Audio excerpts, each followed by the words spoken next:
بسم الله الرحمن الرحيم. السلام عليكم ورحمة الله، حياكم الله يا اخوان. معكم اخوكم بندر.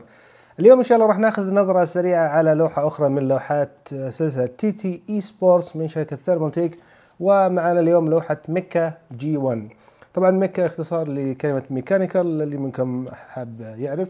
اصدار الجي 1 هذا عبارة عن اصدار محدث لاصدار الميكا الاصلي، بحيث انه اصبح الان illuminated، يعني تم الان اضاءة الكيبورد بالكامل، وتم اضافة له مجموعة من الميزات زي ان شاء الله ما راح نشوف. طبعا عندنا هنا شعار الدراجون الخاص بشركة ثيرمالتيك اللي بخصص للجيمنج. ذكر لنا هنا انه جيمنج سبيد 8x كويكر، يعني اسرع ب8 مرات.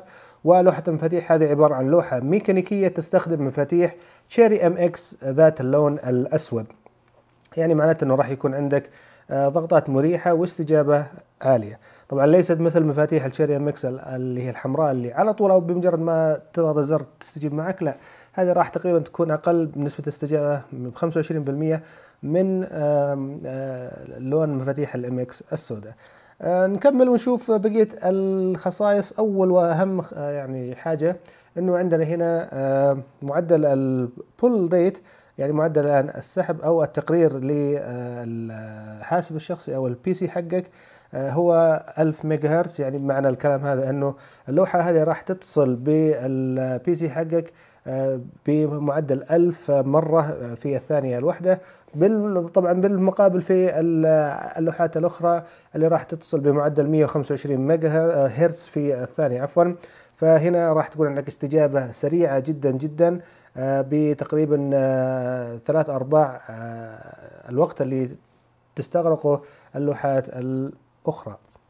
بعدين ذكرنا هنا انه عندنا جيمنج LED باك لايت، يعني زي ما احنا شايفين انه الكيبورد هذه مضاءة بالكامل، وعندنا منفذين لليو اس بي 2 ومنفذ للصوت والمايك.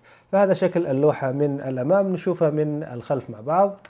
زي ما احنا شايفين فقط ذاكر لنا مجموعة من التفاصيل، وانها متوافقة مع ويندوز 7، طبعا متوافقة ايضا مع ويندوز 8 الان.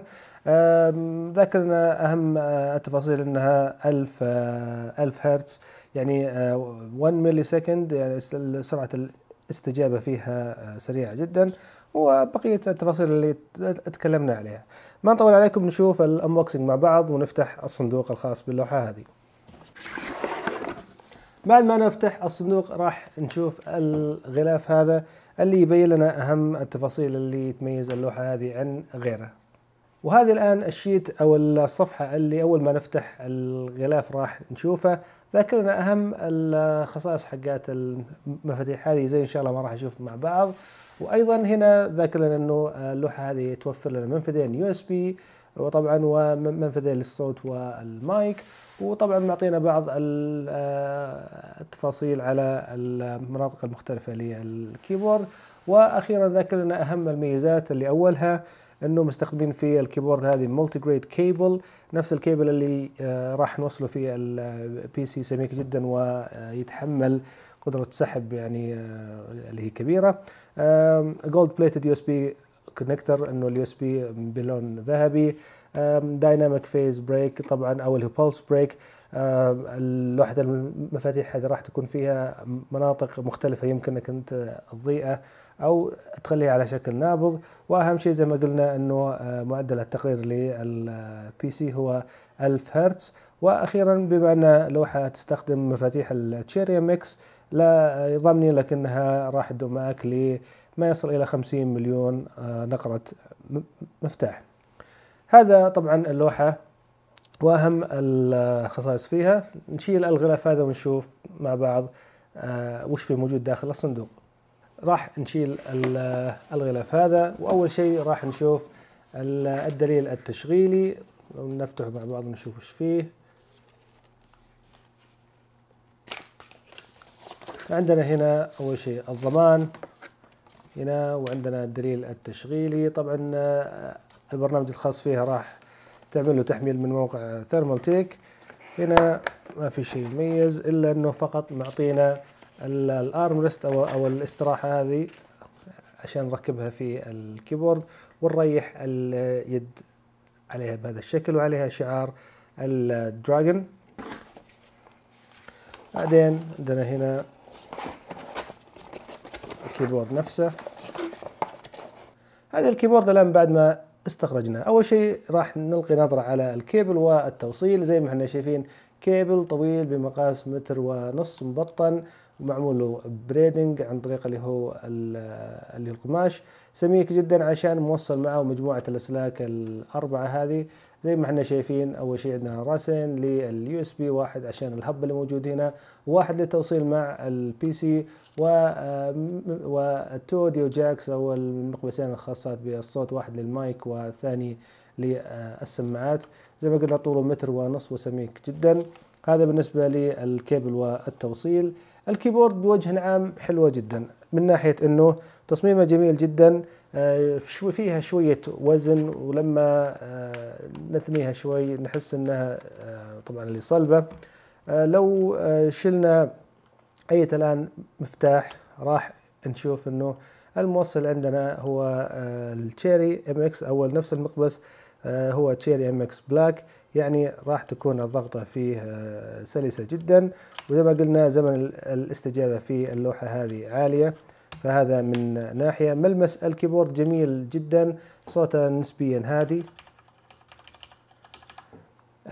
طبعا مقارنة بالتشيري ام اكس ريد او باللون الاحمر راح تكون اقل بنسبة 25% بالنسبة للاستجابة، فراح تحس بشوية مقاومة اخف شوي من مقاومة المفتاح الاحمر. هذا الان من ناحية.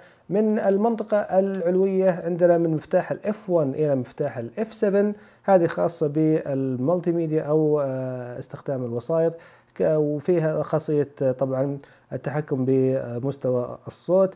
المفتاحين الموجودات عندنا هنا مفتاحي الاف 11 والاف 12. مفتاح الاف 11 هذا راح يتحكم ب اللي هي طريقة الإضاءة، راح تكون مثلا نابضة أو تكون مضيئة في 3 مناطق، أو تقدر تطفيها كلها. أما مفتاح الاف 12 راح يتحكم بقوة الإضاءة إلى حد 7 درجات. هذا شيء. طبعا أنا شايف أنه الآن ما في مفتاح لإغلاق الويندوز كي، فممكن يكون الآن خيار داخلي من السوفت وير الخاص فيها. مجملا لوحة المفاتيح هذه رائعة جدا، زمن الاستجابة فيها عالي، ملمسها جميل جدا. تقريبا هذا أبرز الأشياء من ناحية الناحية أو الواجهة حقتها. لو حبينا نلقي نظرة عليها من الخلف راح نشوف مع بعض. ما فيها أيضا شيء مميز، ما طبعا حطوا مسار خاص للكيبل عشانه طبعا سميك شوي. عندنا فقط المفاتيح هذه أو الهنجز هذه عشان اللي هي ترفع الكيبورد شوي بزاوية 45. وعندنا الألصقات المطاطية هذه عشان تثبت الكيبورد. ومن هنا الفتحتين نقدر نركب فيها الاستراحة الخاصة باليد بكل سهولة بالشكل هذا. وأيضا فكها نسبيا سهل، فقط نسحبها بالشكل هذا وتطلع معنا. تقريبا كانت هذه النظرة الأولى والسريعة للوحة مكة G1 من سلسلة لوحات مفاتيح TTE سبورتس. يبقى أنه الآن نشوف سعر اللوحة هذه. هو تقريبا أو نسبيا معقول جدا، تقريبا سعره بحدود 550 ريال.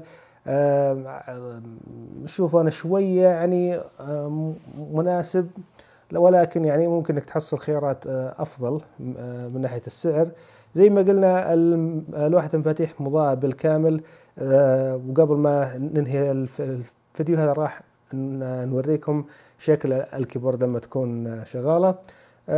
تقريبا هذا كان كل شيء.